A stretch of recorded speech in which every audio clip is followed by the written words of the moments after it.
Chargers suck.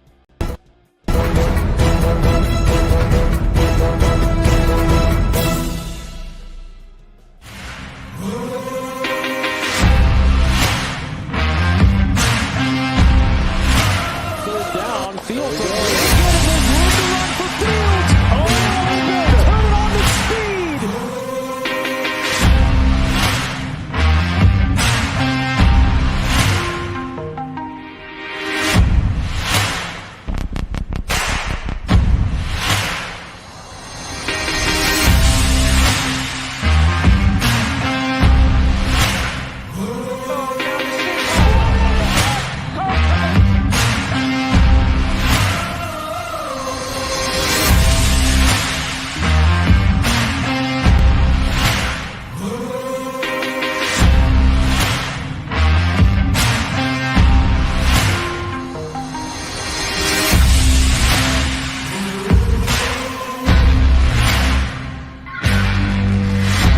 Wake up. This is Out High Bear Nation. What's up, everybody? Good morning and welcome into another Out of Hibernation right here on the Undefeated Sports Network. As always, I am Andrew Tarbill. To my left is Angelo Ace Camacho. What's up, Ace? How we doing this morning?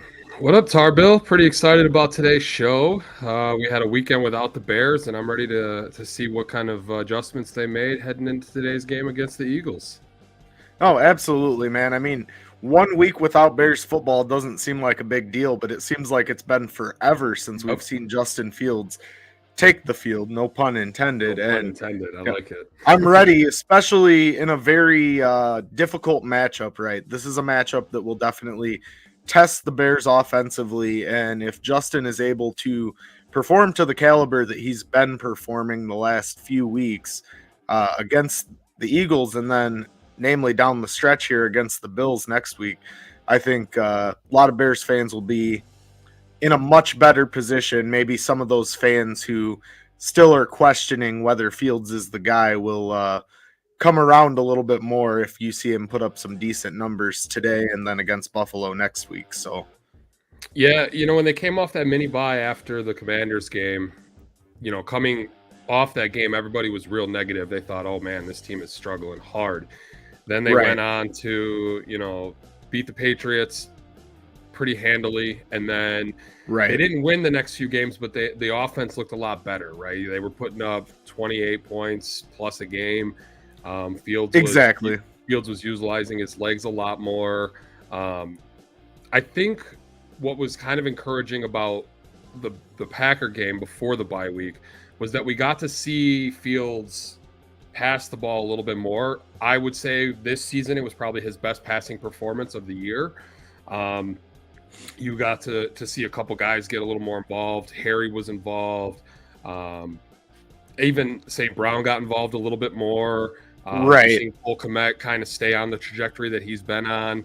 I think it left a lot of hope for the remainder of the season going forward.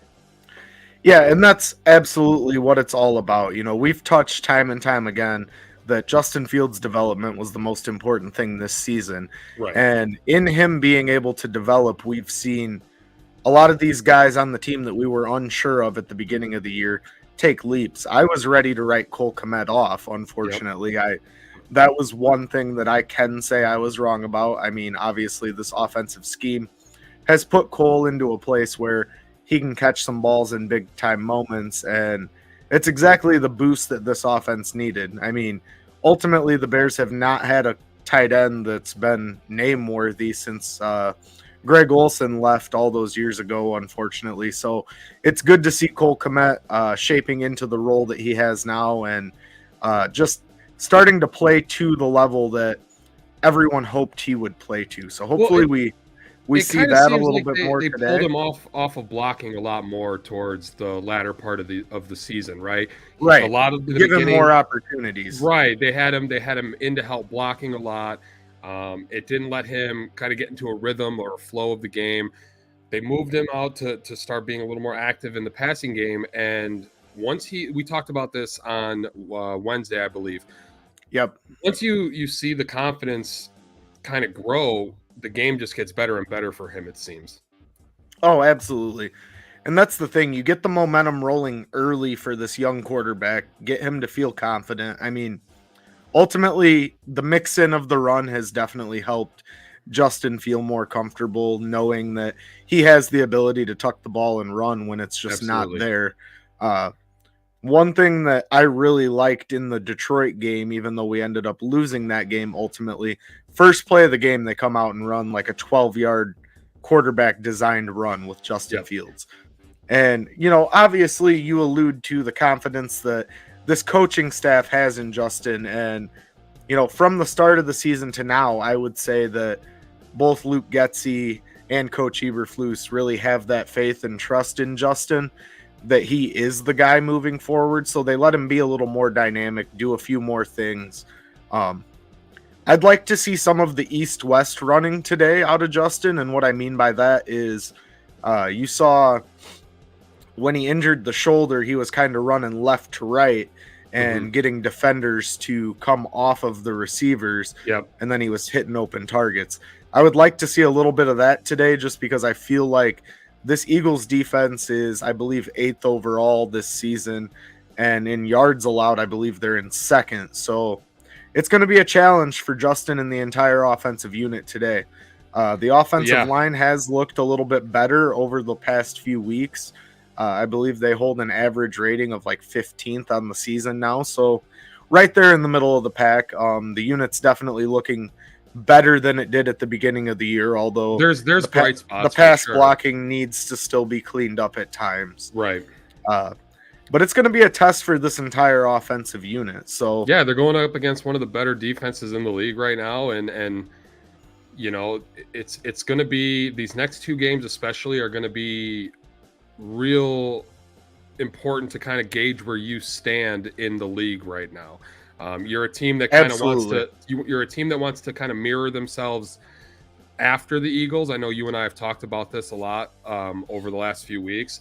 You know, the Eagles are a team that they have a quarterback that can run. They have a quarterback that uses his arm, and what they hope to do is see this kind of flourish into that kind of an offense.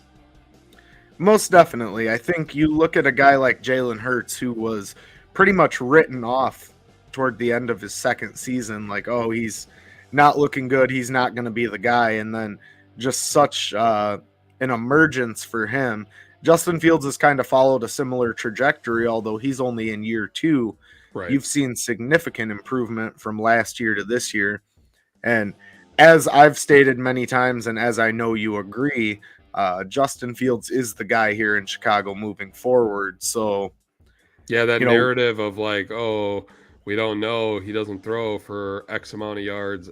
It's such a lazy narrative to me. You want your quarterback to put your team in a position to win games. That's what he's supposed to do. Most definitely. It doesn't matter how it gets done. It just matters if he puts you in the position to win the ball game. And that's what he's done. Yes. Unfortunately, the defense hasn't kept up with that at times.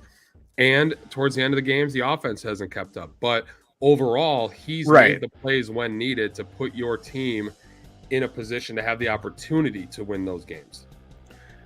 Well, and ultimately, that's what it's all about. Would I love to see Justin Fields finally finish on one of those 4th quarter drives? Absolutely. But at the same time, when your defense is giving up, I don't know what the average is, but I don't know the average around either, 30 points per game, it's difficult for any offensive unit to overcome that. I mean, a lot of scoring back and forth. I look back to the Miami game, and you see everybody wrote the Bears off there, and ultimately they did end up losing the game, but it was by less than a touchdown in the 4th quarter, and the offense rallied the entire game, and then we just fell short there at the end. But you see the progress, right? Nobody thought the Bears would be competing with teams like Miami at this point with the roster that we have built around them. So it's interesting to see. I think obviously we're trending in the right direction when it comes to offensive production. This is the best offensive production season that we've seen out of these Bears in a long time. I mean, not to go back to the Mitch Trubisky era, but you just look at prior seasons, you know, aside from 2018, 19 up until this year, it was just you never knew if the offense was going to be able to move the ball downfield or score consistently. And now that's not my worry. Like every time Justin goes out on the field, I have a feeling that the team's going to be able to score. Yep. However, I know the defense can't stop a cold, and that in there is where the problem lies. So let's go ahead and move into our first topic of the day, Ace. We got 1v1, Justin Fields versus Jalen Hurts. Obviously, Fields this season, 1,896 passing yards, 13 touchdowns, 10 interceptions, 905 rushing yards with 8 touchdowns. Jalen Hurts sitting at 3,157 yards through the air, having a phenomenal season there. 22 touchdowns, only 3 interceptions.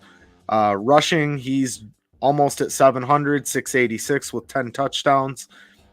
That's ultimately what you hope Justin Fields' stat line looks like next year, right? 100%. Now, Hurts is playing out of his mind right now. He's making... When you watch the Eagles play, he's making all the right decisions, right? He's making the, okay, I'm going to run. He's making the right pass. He's getting down when he needs to get down. And that's what we want to see from Fields going into next season, right? We want to see a guy that still utilizes his legs, but ultimately, when it comes down to it, is he's not afraid to stand there and deliver the ball where it needs to be, when it needs to be there. Yeah, and that's the biggest thing, right, is obviously, we know it's not sustainable for a quarterback to rush 1,000 plus yards per season. However, on the alternative, Justin Fields is doing what he can with the weapons that he has right now. Right. We got a comment here in the chat. Y'all have too much confidence in these Bears. They need new ownership and coaching staff that will build the team around Fields. Facebook user, I do have to disagree. I think that this coaching staff has done a tremendous job with the pieces that they have. I mean, Ryan Poles especially, obviously Eberflus had a hand in it, but Poles comes in, strips this roster down, makes some hard decisions, moves on from Roquan, moves on from Robert Quinn, largely due to the contracts. Yep. And, you know, this team's made the tough calls down the stretch to get them in a place to build for next season. Ultimately, I believe we will see Ryan Poles build this team around Justin Fields, and I think that starts in the offseason. We will talk about that a little bit more when our guest joins us here at 10:30, but ultimately, I think that this offense is going to be retooled in a way that's beneficial to the Bears next season. I think we see at least one receiver come out of free agency, and then I think they look at the receiver position in the draft as well. And obviously, honestly, you've got some needs. I wouldn't be surprised to see them trade for a wide receiver, similar to what they did with Claypool. You know, you and I have talked about the free agency class isn't that great. The draft has a few guys, but nothing, you know, dynamic that you're like, okay, we need this guy. I wouldn't be surprised to see them go out and get an older wide receiver. I'm not saying old, but an older guy who can come in, be that leader in that wide receiver room. Well, that's what it comes down to, right? Is you want a guy that's not too old, but has some veteran leadership that he can bring to the locker room, maybe help Velus Jones see the field a little bit. I don't know what's going on with him. Well, I mean, you got him, but you also have Darnell Mooney that could learn from a guy that that's been there, done that type of stuff. It's similar to when the Bears brought in Brandon Marshall. The Bears kind of brought in Brandon Marshall to be their number one, though, right? I mean, yes, but it's not necessarily out of the realm of possibility for them to bring a guy in to be a number one at this point either. Yeah, obviously, we love Darnell Mooney here on USN, but time and time again, we've alluded, Darnell Mooney is not a true number one.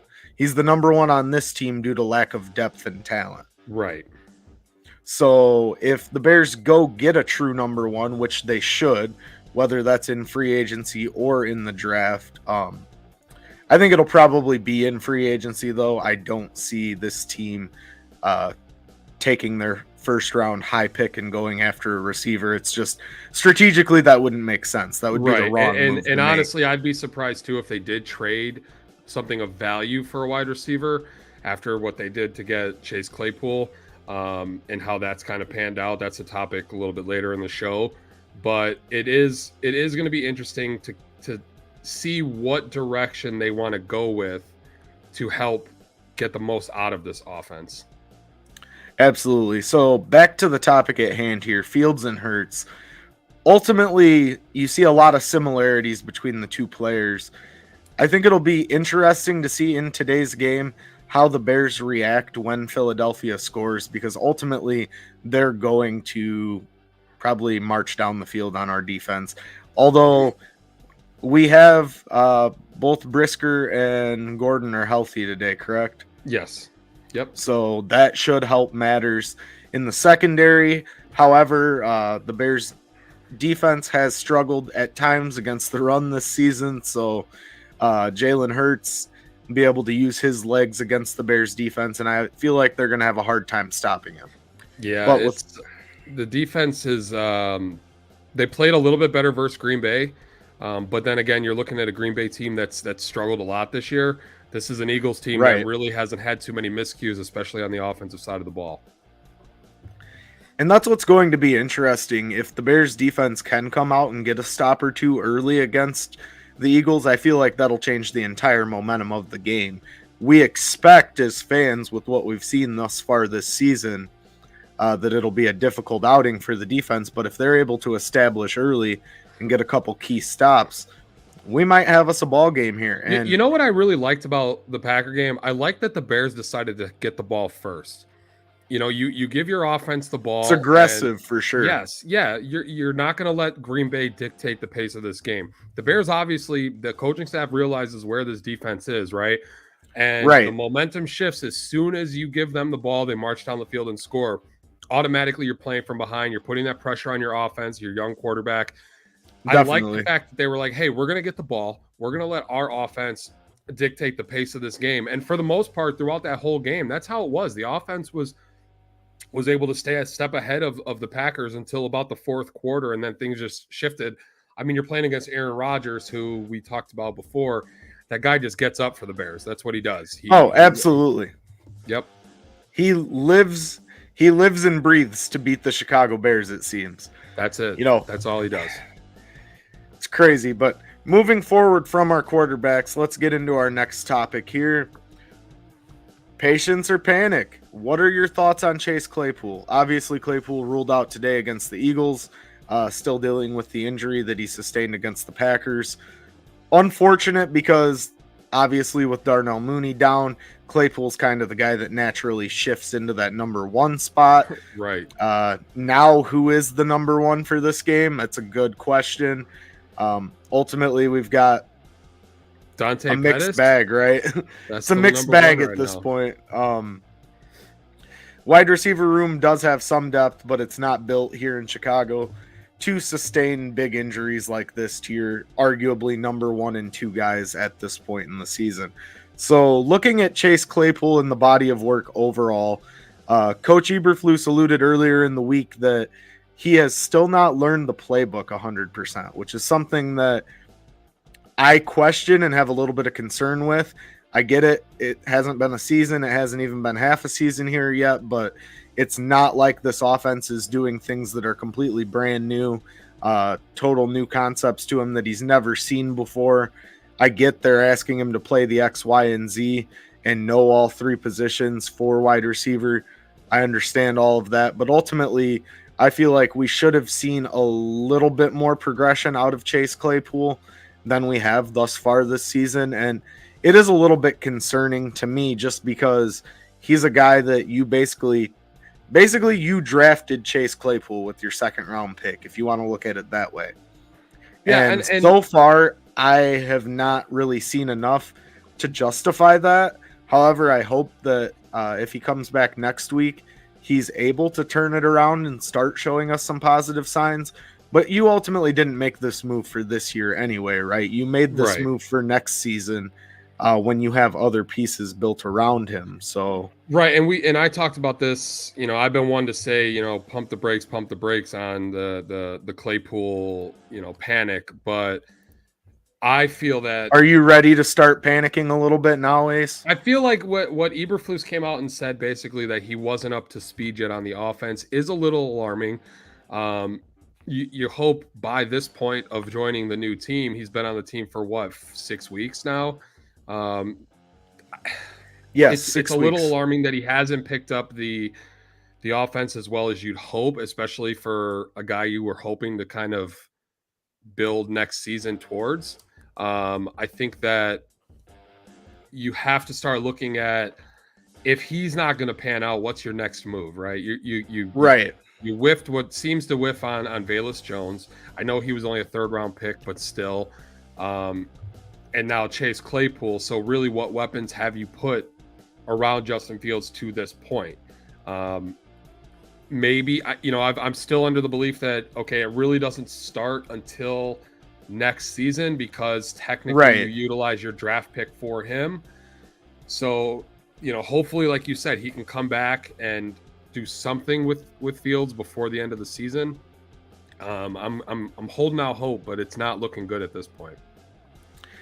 Yeah, and again, let's see what happens next season. I don't want to speculate too much based off of the performance over the first 6 weeks, but we really need Chase Claypool to be the Chase Claypool that was drafted by Pittsburgh and have that level of performance that we saw him sustain ultimately in year 1. Now, in year 2, noodle arm Ben Roethlisberger out there looking like Mitch Trubisky. You can blame some of that on the quarterback, but he hasn't performed thus far, obviously, with the start of the season there in Pittsburgh, and then now here coming to Chicago. We just haven't seen the explosiveness, the big playability. I think you alluded that you would hope he would be big play Clay, right? Yeah. But has not thus far yet. We just have not seen it. So it'll be interesting to see what happens down the stretch. However, I think that there are positive signs within the offense as a whole. So I'm not overly concerned, because I think this offense is going to look a lot different next year. So we'll see what happens and just keep a positive attitude. And going into next season, week 1, week 2 next year, if we still are seeing these same issues, then I'll be concerned. But as of now, I think it's okay to just give him a little bit more time and ultimately see how it pans out, right? Yeah, I agree. I think let's see how he comes back from this injury. You want to see him and Fields develop a little bit of chemistry. Right. It'd be a shame if he's injured the rest of the year, right? If he can't come back, then I will say that it's a disappointment to this point, because what you hope to see with him right now is, with Mooney going down, you wanted to see him step up and take the reins of the wide receiver room. And if he can't come back this year, it's definitely going to put a lot more stress on your offense. And I don't know, at that point, I don't want to say what's the point of having Fields out there, but realistically, your 2 wide receiving weapons that are going to be the top 2 guys for, at least right now, it seems, going into next season, aren't playing, then what are you really playing for with him? You know what I mean?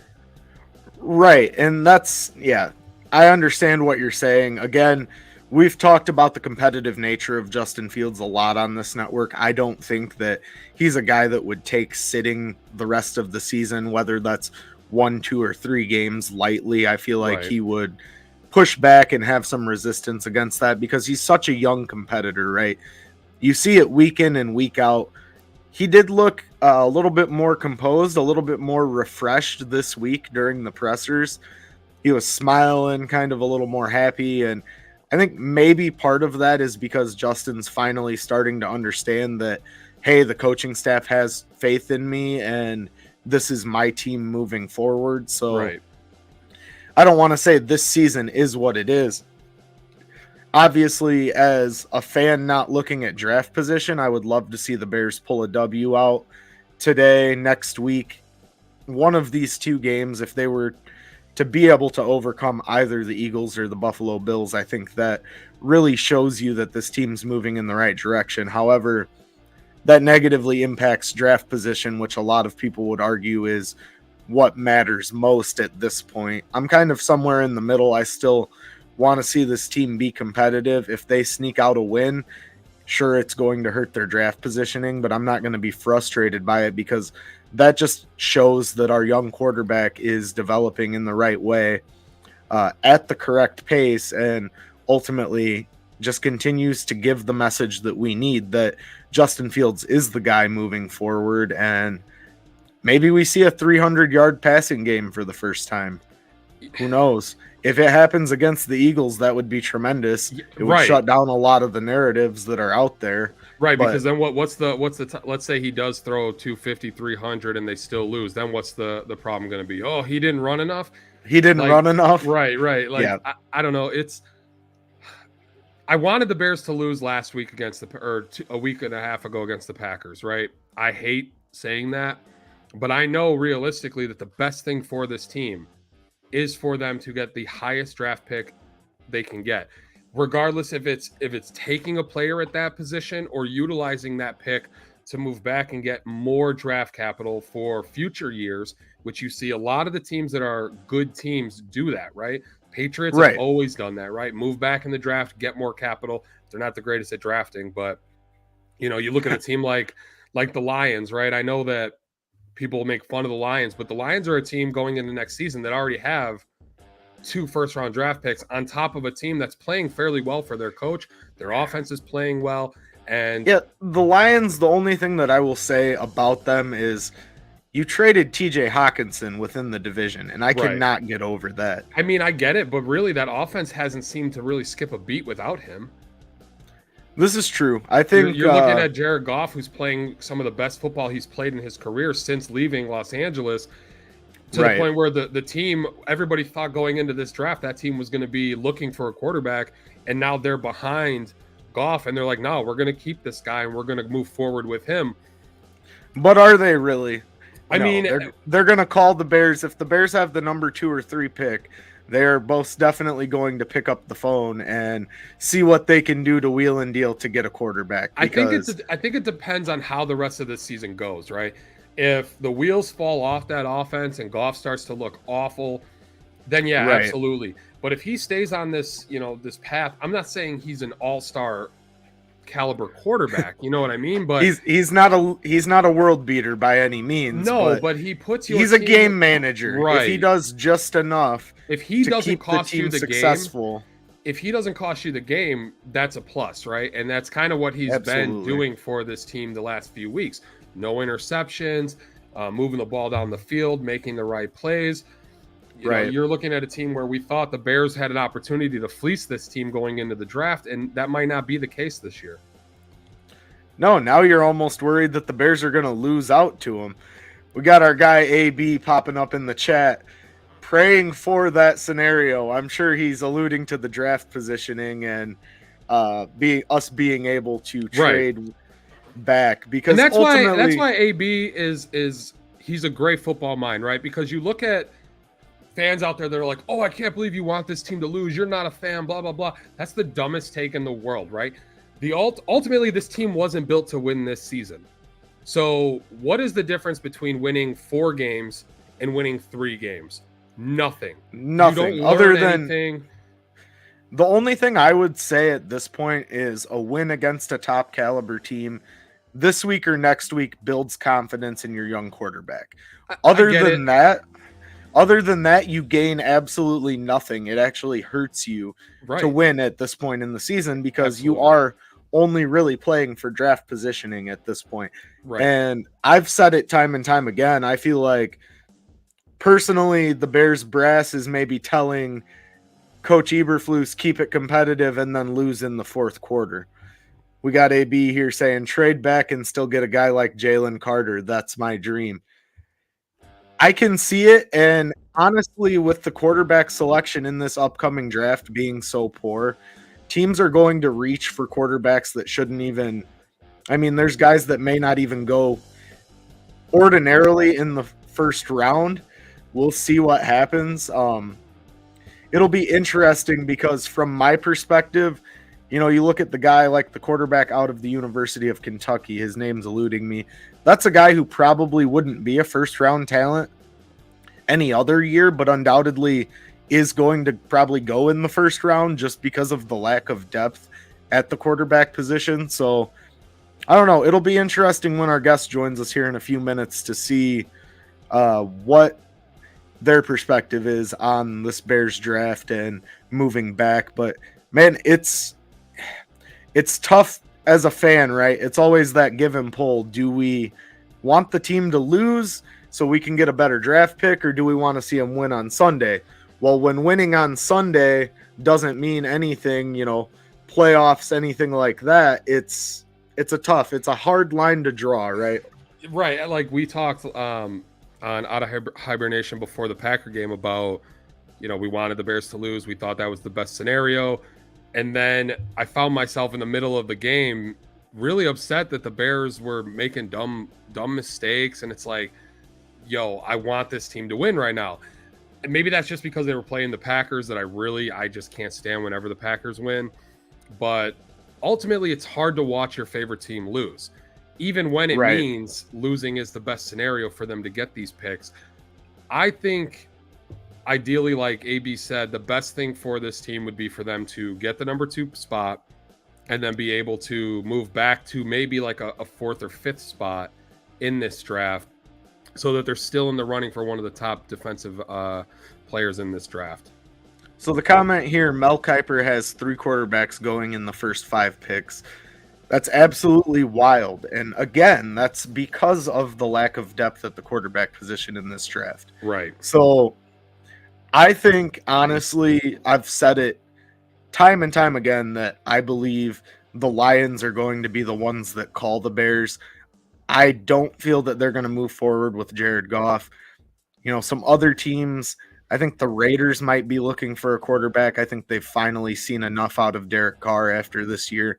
You go out and get him a top-tier receiver in Devontae Adams, and he has not capitalized. That team defensively has struggled this season as well. And then obviously the Bucs, what do they do if Tom Brady doesn't come back? Right, the Seahawks, do they hang on to Geno or move on from him? He played really well in the beginning of the season, but now you're seeing, that offense has not looked the greatest the last few weeks. Right. Do you move on from him or even just use him as a bridge quarterback to try to get you to your rookie quarterback option? There's a lot of things that if the Bears can hold on to that top 2 or 3 spot that you're looking at, and there's a lot of optimism going forward if they're able to build and get more draft capital from that pick. Absolutely. Couldn't agree more. I do see our guest is in the green room, so let's go ahead and run the intro, and we will bring in our guy, Draft Dr. Phil.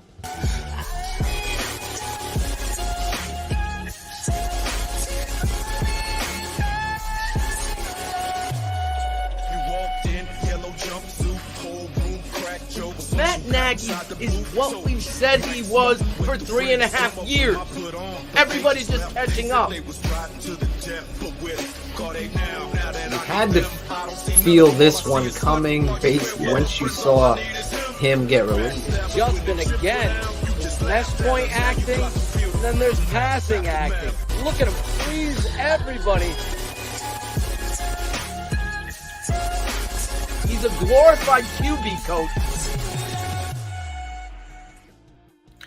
All right, everybody, without further ado, let's go ahead and bring in our guy, Draft Dr. Phil Ottochian. What's up, brother? How we doing this morning? How are you guys doing? That's the question. Good, man. Good. We're excited. Bears are off bye week. Time to see what this team has against some premier teams in the league right now, and it's going to be a real test to see, what really this Bears team needs to look for going forward.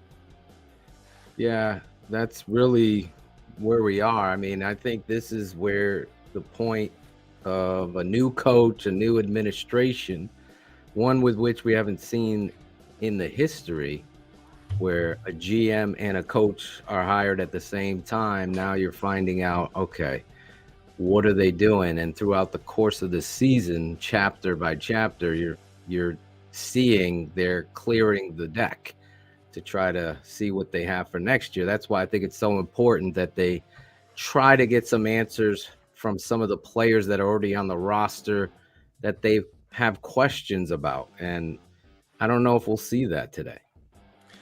Yeah, it's a difficult situation for us as Bears fans, Phil. As we were alluding to before you joined us, it's tough when you're in a position between do we win a game to build our quarterback's confidence and do we lose out to secure that draft positioning. So I know our guy AB said that you've got some thoughts on the draft, so we wanted to save that topic for you when we had you join us. So let's get right into it. What pieces can the Bears hope to build around here moving forward? Ultimately, the Bears have the most cap space in football going into the offseason. This team is going to be looking to make some major moves. So what moves would you like to see this team make in the offseason, Phil? And where do you think they go with that draft pick that they have in the first round? Well, I think all the moves that they make via free agency is going to set the deck for what they do for the draft. However, I always do the Holy Trinity. If you've gotten your answers at quarterback, now the level of the Holy Trinity of football is quarterback, pass rusher, offensive tackle. That's how you value. You have to fill those positions in the draft or via free agency to define those pillar pieces of your football team. Because if you look at football, the game is won and lost be the quarterback and it all starting up front. Those things aren't cliche. I've been saying this shit for years watching this football team. They never get the answer at tackle. They never get the answer at quarterback. They find a pass rusher, whether they pay for Julius Peppers, Khalil Mack. You follow this same pattern. So for me, the pattern's got to change. Now you've got the quarterback that you drafted high. Everyone sees and we've liked what we've seen of Justin. Now it's got to be, okay, what is there in free agency at offensive tackle? Do you have Leatherwood? Is he an answer at right? That's why he has to start today. Riley Reif can't be, oh, we got Riley Reif. Oh, Sam Mustafer. You got to get these answers now. So now we could set the deck. Okay, this is who we're focusing on via free agency on the offensive line. So we could take Will Anderson at number 3 or Jalen Carter. Those would be my identified. Those are the two pass rushers via inside or outside that I feel warrant that high end choice. Will Anderson happens to be my favorite player in the draft personally. So that's where I would go. That's how I feel like you're always paying. You miss on Leonard Floyd. I couldn't believe you took him. We know that story. So now you got to get somebody that really has the attitude. I mean, you see what Detroit did with Hutchinson. You got to find that guy that loves the game of football, loves getting to the quarterback. I think Will playing in this bowl says to the Chicago Bears, I love the game of football. I'm not sitting out of the bowl. If you follow what I'm saying? So if the absolutely. Bears stay there, that's where I am with that. But the other part of this, I don't think you can ever go into a football game on any level with the intention of losing or it's okay to lose. The draft is going to set itself up how it is. And we've been on the dead end of that with Aaron Donald, and you know the stories of just misses. But it's up to your GM. That's why he's here, to find other players, because we focus on those guys, but how many people passed on Mahomes? How many people passed on, we'll use Tom Brady or whatever. Right. You know what I'm saying? You find players. That's the job, and that's the position. Now, you want to set the deck in free agency. That's why they give you the early stage of free agency, then the draft. Whether they're going to change that, I heard some rumors that they moved the draft up to February or January before free agency. Then that would change the course of how you went into free agency. It's the same thing. So I just don't think you go into this game. I don't think the Bears are going to win, but they can't think like that. You follow me? Right. Yeah, you have to have that win first mentality ultimately. And I think that's a testament to how Coach Eberflus has coached up this team and these players thus far. You know, you've got a lot of guys who would honestly be practice squad players on a bunch of other rosters in the NFL. However, you've seen, even you look at a guy like Jack Sanborn, an undrafted free agent, who he's ultimately a guy that's filling a spot right now, but he's overperformed the expectation for an undrafted free agent. Obviously had some good numbers here the last few weeks. So you look at what coach has been able to do and coaching these players up to that level, and it's a good sign. I think that you could definitely get a guy like Leatherwood to perform under a coaching staff that Eberflus has implemented with this hits mentality and, really being aggressive. I thought it was most interesting moving to the tackle position that Luke Getsy said he's not interested in seeing Tevin Jenkins go back out to tackle, and that they feel he's found his identity at guard. What's your thoughts on that, Phil? Obviously, you draft the guy who had played tackle, and then you move him inside to guard.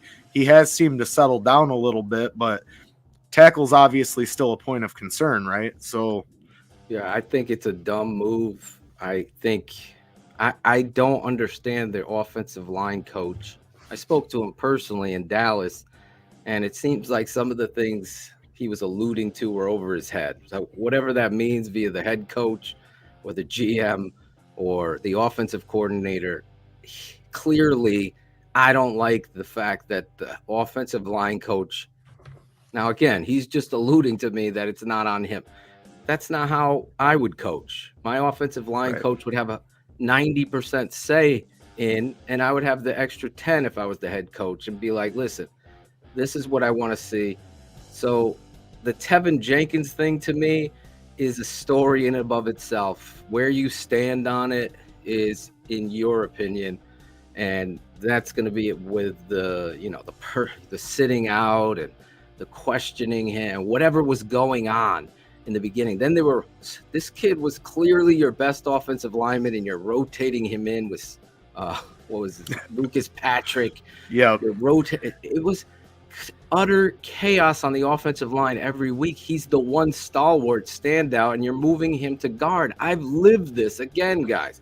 Kyle Long, I've seen it. Yeah, he's a great guard. He could have been all-century left tackle for years. That's what Phil Emery drafted him for. The intention was, some guys go in at guard, learn there, then they go outside. Everyone forgets. Then Kyle Long had the emergency, a week. He had to go out, and then all of a sudden he's playing right tackle. He made the Pro Bowl for right tackle, shutting down 3 of the top pass rushers in the league. That's where you define players. For me, Tevin Jenkins is clearly a tackle. Yes, he could play guard because he's that athletic, aggressive, and talented. But so can, what's his name, from the San Francisco 49ers. He could go inside and play guard too. That guard is a different mentality because there's a hell of a lot more coming out at you, and it depends on your strength at the point of attack. And you see Whitehair taking a step backwards because he's losing that aggressive strength at the point. So I get it, but I think the importance of it, and I think this is where the Bears and a lot of fans don't understand, is Braxton Jones isn't there yet. It's a great story. He's not strong enough. The edge is so leaky because so think about an aggressive, athletic left tackle like Tevin. Now you got one piece of this puzzle situated, or would you rather have a right guard situated? To me, it's just sheer stupidity, and I will stand there forever because I know games are won up front. The left tackle is very important. I think your center, especially in this day and age, is more important via what you want to do. That position is more important, but left tackle is 1B to it. And especially with somebody like Justin Fields, who was a pocket passer, Andrew, pocket passer. He's had to overcome the chaos within the pocket. This happens on this level. It happened with Russell Wilson. It happened with a bunch of people where there's and Russell is not in the league of Justin athletically. No, absolutely Justin's not. become a running court, and he was never that. And it's because of the chaos of the offensive line. And I've done enough tape. I can shove it down anybody's throat. We could sit down and watch. There is zero concern with me saying, okay, Tevin Jenkins, left tackle, you got your left tackle now. Now you're looking to find the other pieces. That would be me. Now, see what you got in Leatherwood. Put Borum in at right guard. See what you got in him. Get some answers now instead of continuing this aging, ancient philosophy of we got our right guard, Kyle Long. He's the face of our franchise. It's the same crap, man. It's the same stuff. And a lot of people don't like it. He's playing so good there, though. Why do we how about get some left tackle? He fails out there. Guess where he can go back? Right. You get these answers now. You're 3 wins. Now, instead of going into the draft saying, okay, we could trade down, we got to get a left tackle, we got to get a right tackle. Now you have the answer. Okay. To me, it just makes too much sense, too. Phil, I had a question. Sure. In terms of the last 4 games of the season, we've seen them come out of the mini bye against the Commanders, and they changed the offense around Fields' ability to run the ball. Going forward, there's still the questions on the offensive line. How would you like to see them tailor the offense for these last 4 games before the end of the season? I would love to see them. That's a great question. I'd love to see them get under center more, get Justin comfortable. I just see too much. Every time they're under center, it's an action game. I'm talking like in the 93 percentile. There's never just a straight drop back right out of center, coming out and running the football into there. I want to see some more of what you see San Francisco do. And I think that's where the philosophy of Justin Fields would just leap and excel. I know San Francisco's kicking themselves in the ass for not taking Justin Fields. They have to be at this point because of what he's able to show, right? What he's able to do. Trey Lance was a shot at a high ceiling of athleticism, but Justin is what it was that you wanted. Anyway, this is what I would hope. They get more plays under center with him and use the run game to benefit him and the straight drop back. Tell me the last time you or anybody has seen Justin Fields not turn his back to the runner and throw under center. I can't even think of a play. Can't because it happens every time, unfortunately. Exactly. So it becomes predictable. It's either toss, it's either bubble screen from under center, or it's going to be an action game or a boot or an action game and a straight drop. It's just never straight 3, 5, or 7 step. Let him see down the field. That's what he's there for. And that comes with understanding, okay, we don't have a good enough offensive line to do that. Shouldn't be the case here. If you start running the ball, that is where I think this kid is going to excel. And that forces his footwork to become more accurate. Now's the time. Now, anytime everybody's under center, they get their footwork and their rhythm of throwing that body muscle memory going. And I always preach that with my quarterbacks. Anybody could take it out of shotgun. Anybody could do that. It's like you're in shotgun, 1, 2, there's my read. 1, 2, 3, there's my read. Get under center. It forces those mechanics and that body to learn the timing and the precision of it. And that's what I would like to see. Whether we see that or not is going to be definitely up to that. If I see one more horizontal screen, obviously Claypool ain't going to be out there today, but it's just tiresome. It's tiresome. And you bring up Claypool, and there's been a lot of lackluster performance from him so far from joining the Bears.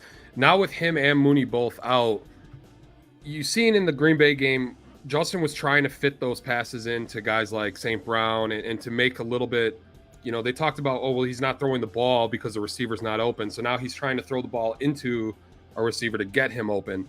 Because Claypool and Mooney are out right now, who do you think can be that next guy to step up and hopefully help Justin progress in that aspect? It's a tough one there. I really would like to. I've seen N'Keal Harry, use his size. Again, I was down in Dallas. I was able to see him. But again, it's just like this offensive coordinator doesn't trust down the field throw. You saw Harry go up and get that pass against Green Bay. These are the things that I think that he could give you. Then you look at Pringle. Again, he was working with Simeon. but he was making some highly defensed catches in traffic. Right. So you signed this guy from Kansas City. You believed in him. Hopefully you see a little bit more of what Pringle and N'Keal Harry could bring to the table here. I'm not a big St. Brown guy. St. Brown defined who he was on that 4th down play against Detroit, where you just drop the ball with the game on the line. So now your quarterback gets labeled a certain way. You got to make these plays for your quarterback, and people forget that, especially when they're looking back on these losses. These are opportunities that could have been in the benefit of Justin Fields' story. That's why I don't really have worries about Justin. Early on, I did. I'll be completely honest, but these receivers, who else? Dante Pettis, he's gone next year. Yeah. And then Bayless. He can't even line up correctly. And again, Bernard Berrien was on, and he was talking about his rookie year. He had such an advantage because he ran a pro scheme at Fresno. Bayless might just be in over his head with the playbook, and that's on the coach right there too. You can't be putting guys out there that don't know the assignment and put, again, your quarterback in the position where he's expecting him to be there and he's not there.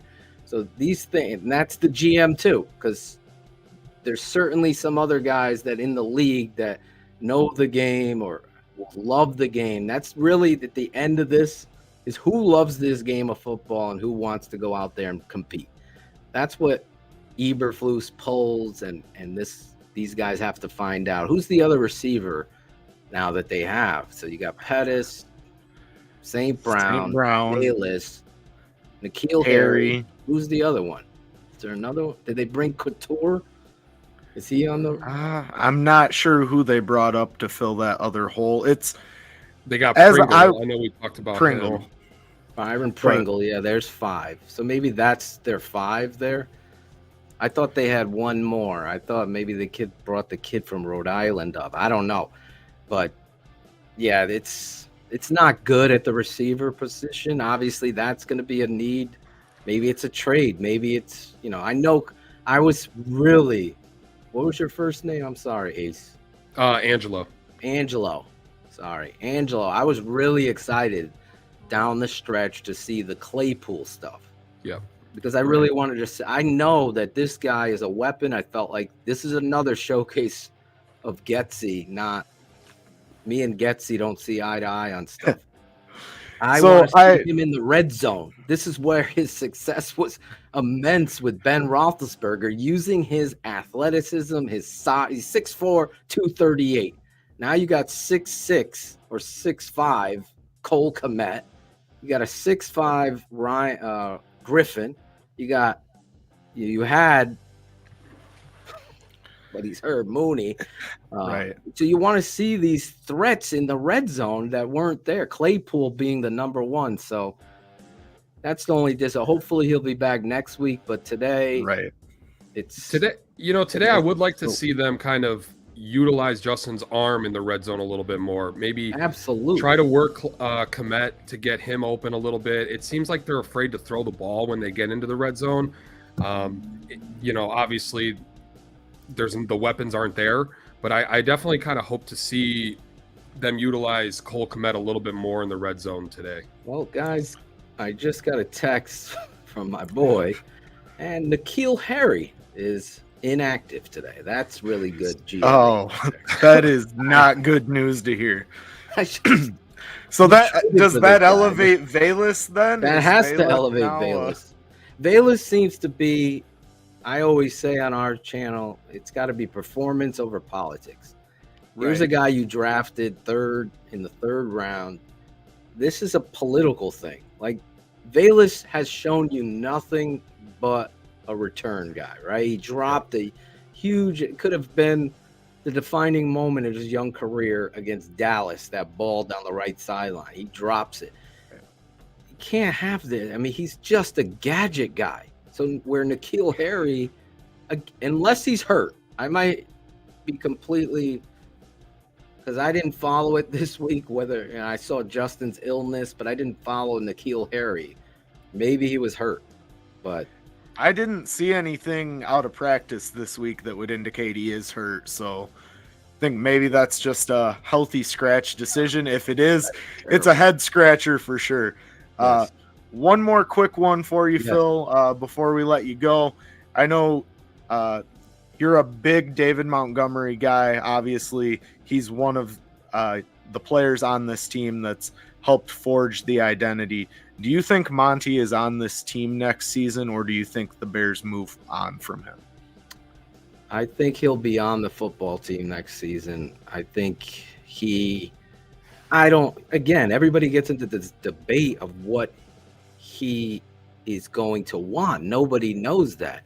What he wants, what the value is, how the Bears value him. I think that he values this team and he wants to be a part of it. So that's where I'm going to play. I don't think he's looking for some crazy money. I think he's defined who he is each and every play. Again, you'll see it today. It's 3rd and 7, and he'll somehow pull out 8. That's the kind of football player he is, and I think that as a GM, you really have to take the temperature and watch the film of who gives a shit when the shit doesn't matter. That, to me, as a coach, as a player, those were always the guys that turned around a losing culture, was the guys that always played their hardest no matter what. And I think those guys are so important and so valuable, and you might give them a little extra bonus here, but I don't think, if he's looking for crazy money, Andrew, again, then you move on. I'm not afraid of saying that, but with the largest amount of cap to spend and the largest amount of whatever cap space, you can work a deal to keep somebody in your house. And if you remember, and I'm paraphrasing the quote, homegrown talent is important to us, as Ryan Poles said. I don't know who else could do more. Justin and him are in at the same time every day watching tape and busting their humps to try to get this thing turned around. I don't think you lose that kind of person. And again, you keep, trying to better the position. That doesn't stop you from finding someone in the draft. But I just think that sends a great message to the rest of the locker room that here's a guy that you feel as though is an identifying factor in your future. Right, because he epitomizes what you hope for in a person on your team, right? He does good work with the community. He's a guy that gives you everything he has when he's out there. I know people, you don't pay the running back position, but if eventually you have to start paying people on your team that you've drafted to stay on your team, and it would be a good thing, I think, to see him be somebody that you're like, hey, this guy's been a leader on our team. We're going to show you that we value that trait in our players. And it sends a good message to the rest of the team. Absolutely. Well, absolutely. And that's, excuse me, David Montgomery is a guy who is ultimately special. You see time and time again that you think he's going to get stuffed at 3rd and 5, and he comes through the middle and is somehow able to make a second move and stretch out. He's the king of extending the play when it comes to the run. I mean, ultimately, you think the play's going nowhere, and you see him break another hole somehow, and he's 2 yards across the line to gain, and all of a sudden you've got a first down, and the offense continues to roll. I think if there is a running back that you pay, David Montgomery would be the guy, in my opinion. We got our guy AB saying Herbert fights him for the starting job. I think that's a healthy competition. I think they're a great one. They love each other, number one, and I think that's another factor in it. Those two guys really like each other, so there's no animosity towards carries or any. So that's another thing that a lot of fans don't understand. That, you have some play. I mean, Thomas Jones was on our show talking about, punching Cedric Benson in the face and how Lovey kind of built this animosity between the two of them. Right now, I mean, I was there, and Herbert came up to me and it was like the identity, because obviously is hearing me say, Right, pointing at right. David, joking around, and we had a laugh, and you could just see the brotherhood there, and you got that thunder and lightning type of thing, and I think that's really good. That's something bright for the future. I think you Absolutely. get somebody else in here. Oh yeah, now they don't like each other. Now you're setting yourself. These things go by the wayside with a lot of these fantasy football GMs out there, and I just don't. Numbers don't tell the whole story, like you said. This offensive line stinks, right? Yeah, they're the best run. They're the best run team because because Justin Fields is breaking off 80-yard runs, right? And he's continuing drives. If it wasn't for him, would they be the best run team in the NFL? Take these numbers out of the. It's just so simple for me to watch it. And then you got somebody like David Montgomery and Khalil Herbert. Khalil Herbert proved his merit this year. Now, it sucks that he was hurt. Definitely. And that causes a concern, but there's no doubt that the kid works as a 1-2 with David Montgomery. And I think that you shouldn't create more problems. That you don't need those. We have enough problems here in Chicago. We don't need to create any more. One more quick thing before we let you go, Phil, and we appreciate you being so generous with your time. Justin Fields, have you seen enough to know that he's the guy moving forward? Because a lot of the national narrative still is until we see him throw 350 yards consistently per game, there's questions. I personally don't feel that way. I feel that a quarterback is the guy that leads your team to victory no matter what it takes. And I think we've seen enough out of Justin this season to know that he's a leader of men. He's got that dog in him, so to speak, right? He's able to go out there and do whatever it takes to win, whether that's rush for 100+ yards in the game. Obviously against Green Bay, probably his best passing game thus far, especially this season. I would only argue that the Steelers game last season maybe was right there close to it, but you see week in and week out that Justin's going out and doing what he needs to do to try to push this team to success. Are you comfortable saying he's the guy moving forward, Phil, or is there still a little bit more you need to see out of Justin? Well, like I said, early this season, I had my concerns whether or not, and I think anybody being truthful would say the same thing, analyzing what we saw in the beginning. There was a lot of hesitation, a lot of miscommunicating, reads going wrong, and then you pull back the curtain when it was time for him to say, you know what, F that, I'm going to play, and you just see the playmaker. So we do a show, me and Eric Kramer, former Bear, on our Patreon channel, and Eric was the same way with me. He did he's like, I've never seen a quarterback do such a 180 in regards to the first 3 games to where he started going. And I think you got to put all the factors into it when you're looking at the scale here. We live in a fantasy football world, and I love Adam Rank, it's my boy. But absolutely, the reality is I need 300 yards. I need an offensive line and some decent other receiver. I like Claypool and I like Mooney. The other guys, I was hoping I'd get some more of N'Keal Harry, and we don't today. These are the types of things that, Byron Pringle comes from Ryan Poles' school. So how does he do today, Angelo? We saw him against the Jets. The guy started making play. What has he done with Justin? Nothing. He's just been a bubble screen guy. I haven't seen it. I think I saw him catch one against Detroit when he was throwing across his body. That was the last time I've seen a pass to Pringle from Justin. I mean, I could be wrong, but I don't see it. So, again, those factors weigh into your analysis. And I think it's like a surfer going out into a storm. The waves are crashing. Justin is getting over those waves with his talent. And I think anybody that doesn't see that he's far exceeding the talent surrounding him is a joke to me as an analyst. Or just want something to complain about. Yeah, they absolutely. Really, so that's the problem. Us as Bears fans, we don't know when we have a good thing, right? Exactly. I always we're say so they used have to nice things. Right. We're so They used to wanted not throw having Khalil nice Mack things out of that, town, Jim.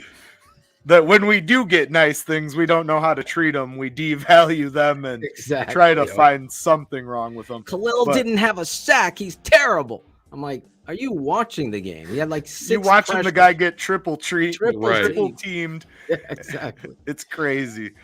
Now, It is. Phil, man, we appreciate you jumping on with us this morning, Absolutely, brother. guys. Thank you for giving us so much of your time.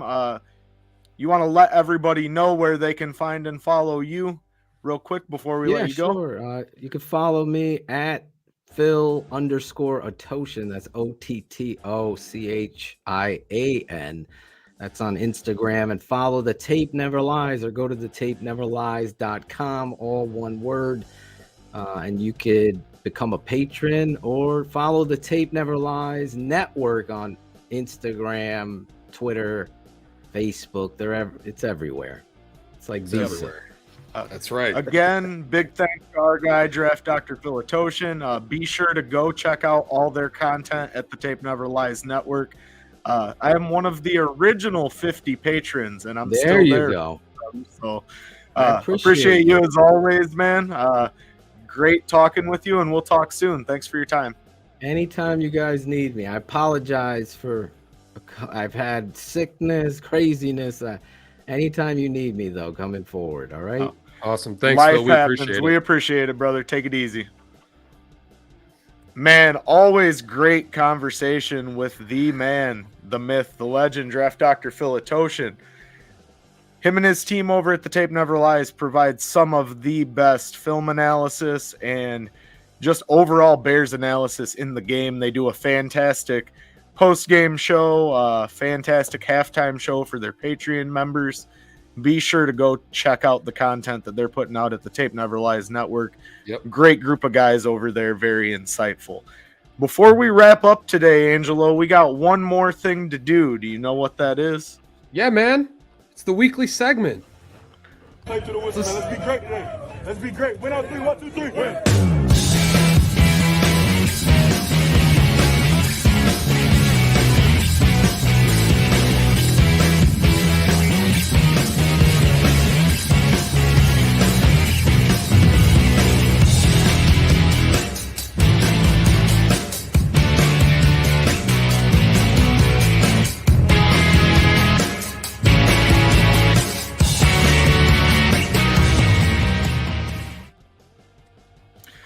All right, and we are back right here on the Undefeated Sports Network's premium pregame show out of hibernation. Each and every week, we take you through our bare bones, which we consider our 3 keys to a Bears victory each and every Sunday. This week, no different. We will go ahead and get started with what we believe it's going to take for the Bears to get a win, although it's looking a little unlikely this week, Ace. Let's go ahead and get into it. Number one, as I don't want to say as always, but more often than not, our number one this season has been Justin Fields' performance, right? 100%. Everything starts with the quarterback, and week in and week out, Justin Fields has done enough to put us in a position to win. Can he do it on a big stage against the defense, the second defense for yards per game allowed in the league, and 8th overall ranked? Can Justin Fields come out and be successful against this defense is ultimately the question. What do you think, Ace? Does he have a shot? I don't know, man. It's going to be difficult for him with going against this defense, especially with the lack of weapons right now on this offense. I know we talked about N'Keal Harry. He was ruled out because of a back. I think it'll be interesting to see. I think the biggest thing we can hope from Fields today is to just make the right decision. Whether it leads to an interceptions or something like that, I think if he's making the right read, making the right throws, not afraid to make those throws, like we talked about, he with St. Brown last week, he was supposed to come back on that route. That's the kind of stuff that takes you away from your quarterback. He doesn't look your way anymore when you make those kind of mistakes. I want to see him read the defense well, use his legs when he needs to, which is probably going to be quite often today, and keep himself out of harm's way for the most part. Right. Don't let him feel like he has to do everything or too much, and lead to something serious happening to him in terms of getting hurt, because he's been banged up a lot this year, right? Played through a lot of injuries. The last thing you need as a team is for him to go down with something serious before the end of the season. Totally agree. You don't want to hurt the off season. You just want to see him go out and do enough to continue to build that chemistry and momentum with this offensive unit. And I think that ultimately you'll see that today, whether the Bears win or lose. I think Justin will perform well and step up to the challenge of performing against a top-tier defense. Number 2, Alex Leatherwood, finally going to see some action at the tackle position. What do you think here, Ace? Do you think the Bears may have a diamond in the rough with Leatherwood? I mean, it was low risk for potential high reward, right? And they talked about keeping Jenkins inside at guard, and what you're hoping is that Leatherwood can fill a spot at the tackle position, right? And if it works, great. That's awesome, right? You filled a spot. I'm not sure how, this is our guy for sure you're going to get these last 4 games. But if you can see him build a little bit at a time, some consistency, give Justin a little bit of confidence for this offensive line, I think that's a step in the right direction. I'm not expecting him to go out there and be a world beater today, but if he can just handle his job, keep Justin from getting, banged up too much, I think you build on that into next week, the week after, and the week after that. And then you look at the end of the season and say, hey, is this a guy that we can put here and he's going to be able to solidify this position for us going forward? Yeah, and I agree. I think that you'll see obviously some holes today, obviously from a chemistry standpoint. He's got to build that chemistry with the other guys within the offensive unit. So he's not going to come out and have a perfect, flawless game. That shouldn't be the expectation, but if it's as good or better than what you've had there moving forward, it's an improvement, especially on a low-risk guy like Alex Leatherwood. Right, and that's what you hope, right? As a guy like him, you bring in, and he gives you more than what you already have. Right. Oh, absolutely. Moving on to our third and final bare bones, Bears key to victory. Brisker and Gordon both are healthy, both back this week for the first time in a few weeks. Can the secondary hold up with the return of two powerful yet very young players who have really made a tremendous impact at times this season? Sure, they've had some rookie mistakes, both of them at times, but ultimately the body of work from Brisker and Gordon tells you that they were the guys at that position to take, and that they've performed better than average for rookies. Again, we have to taper our expectations a little bit and understand that these guys are rookies. They're not seasoned veteran players. They're going to have some mishaps, some mix-ups at times. That comes as they grow and learn. However, I think that both of them are on the right track. Do you think I don't want to say the additions, but these guys being back on the field today helps the Bears defense, and do you think it translates to stops on the field defensively? So obviously they're an upgrade from the guys that you have without them, right? But during that Packer game, you've seen some guys step up that you didn't expect, like Blackwell, and Elijah Hicks played pretty well in relief for Eddie Jackson getting injured, and Jalen Jones. A lot of these guys played well for most of that game versus Green Bay, right? But definitely now you have your pieces that you drafted to build this defense on. You would like to see them come in and be able to make that impact that you hope that they would have, right? You want to be able to see them, if it's 3rd and 8, be able to stop the Eagles from getting a first down. Maybe interception here or there to give your offense a short field. I think it does improve your opportunity to win. You said here or there. I would be happy with one interception. Yeah, that's what I mean. Like, I don't know how much you can really hope against this Eagles offense. I don't, unfortunately, think that the Bears are going to be a hiccup in this Eagles run to the playoffs. But it'd be nice if they could. But you any given Sunday, right? That's Right. always the mentality that we have to have, because Absolutely. these guys could come out, and with Gordon and Brisker being back in the lineup, with Leatherwood playing, maybe everything gels and the Bears have a really good game. Maybe they're able to come out and secure the W. It would be nice to see from a fan perspective, but at the same time, I think it's going to be a tough outing for our Chicago Bears today. Now, It's don't one get of me those wrong, things, man. Like, I know we talk about wanting the Bears to lose, but if the Bears go out there, right, and they play well, the offensive line looks a little bit better. You got Leatherwood playing well. Your defense looks better having Brisker and Gordon back. And, you know, you put up a good fight against the Eagles, and I don't think necessarily if they were to win, it's not, oh my God, I can't believe they ruined their draft opportunity. Are you like It trying to does. mock me? I can't understand. It does build that. We haven't used that drop in a minute, so I'm glad you We used haven't. it. I brought But it back. it's good to see them build, and who knows? I'm not saying that, you know, all of a sudden you fill these gaps, and next thing you know they win the last 4 games. You end the They're season world with 7 beaters, wins, yeah. right? And all. And if they did, awesome, because then you got pieces figured out that you didn't think you had figured out, right? Oh, So- absolutely.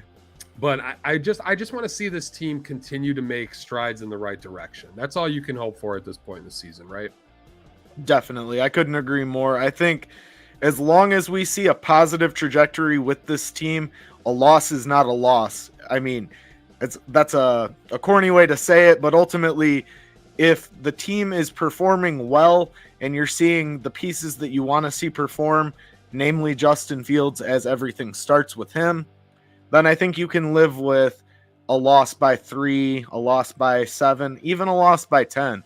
Do I want to see him come out and lose by 21 points? No, because that's not beneficial to the offense. But if they do, and the offense we looks could see good a every situation possession, where, right? We could see a situation where the offense puts up 28 points, and the Bears still lose 42-28. You know what I mean? Like this Yes, you defense is not great. You know, and this defense is not built to contend. Not at all. Not at all. So there, one thing that Phil was really, I loved that he talked about was having to look at everything objectively and with open eyes, right?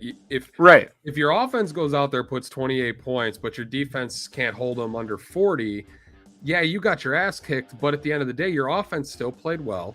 And as long as we see those growth, break the game into 3 phases, right? Is ultimately what that alludes to. Absolutely. At this point, I don't think you're evaluating as much the body of work as a whole as you are evaluating the 3 phases: offense, defense, and special teams. And if offense is getting an A- or a B+, and the defense and special teams aren't getting it done, I think you still have some bright spots there in your evaluation. So break it down a little bit.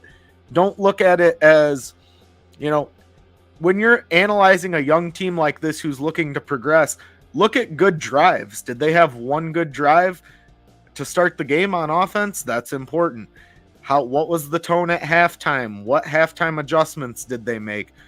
Anytime the Bears have been losing at the half, they come out like a completely different team after halftime. Right. And that's because they understand situational football and how to make the proper adjustments in the locker room, which is something that we never saw with Matt Nagy. So never. The tide has got worse.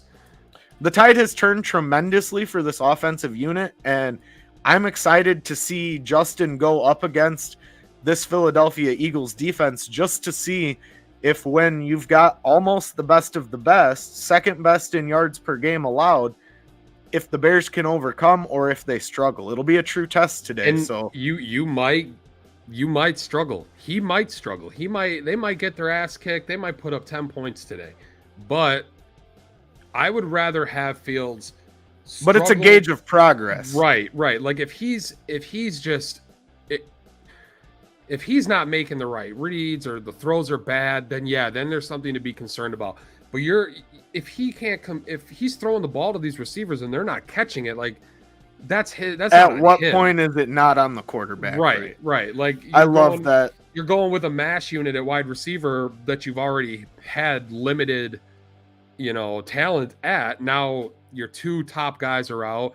N'Keal Harry's out. You're looking at St. Brown, Dante Pettis, and Velus Jones as the three main guys right now, and that's not a recipe for success for this team. We'll see if Justin can make any magic with it, but it might be a very rough game to sit through. Packers suck. Packers suck. But the Packers still suck. That's No, right. I couldn't agree more, Ace. I think we'll see what happens here. I'm cautiously optimistic that Justin will have a good game. Only time will tell, though. We do only have, however, 40 minutes until kickoff. So let's wrap this show up. Let our followers get out of here so they can go prepare the pregame food, get the pregame drink mixed up, sit down in front of the TV, get that coverage going. It's been a good show this week, Ace. Good pregame analysis. Definitely honored to be joined by our guy, Draft Dr. Phil Ottochian of the Tape Never Lies Network. Always bringing some of the best football insights and analysis in the game. If you are not already following them, be sure to head over to the Tape Never Lies Network on YouTube and Facebook and give them guys a follow. Also go to their website for Patreon access. Really good group of guys and content they're putting out over there. If you are not already subscribed to the Undefeated Sports Network on YouTube, on Twitter, on Twitch, and Facebook, please take a minute to go drop the thumbs up, go give us a like, give us a subscription. We would greatly appreciate it. It helps us reach the masses and get this quality talk about Chicago Bears that we're putting out each and every week out to a broader audience. With that being said, guys, we appreciate you as always. Have a good morning and go Bears. Go Bears.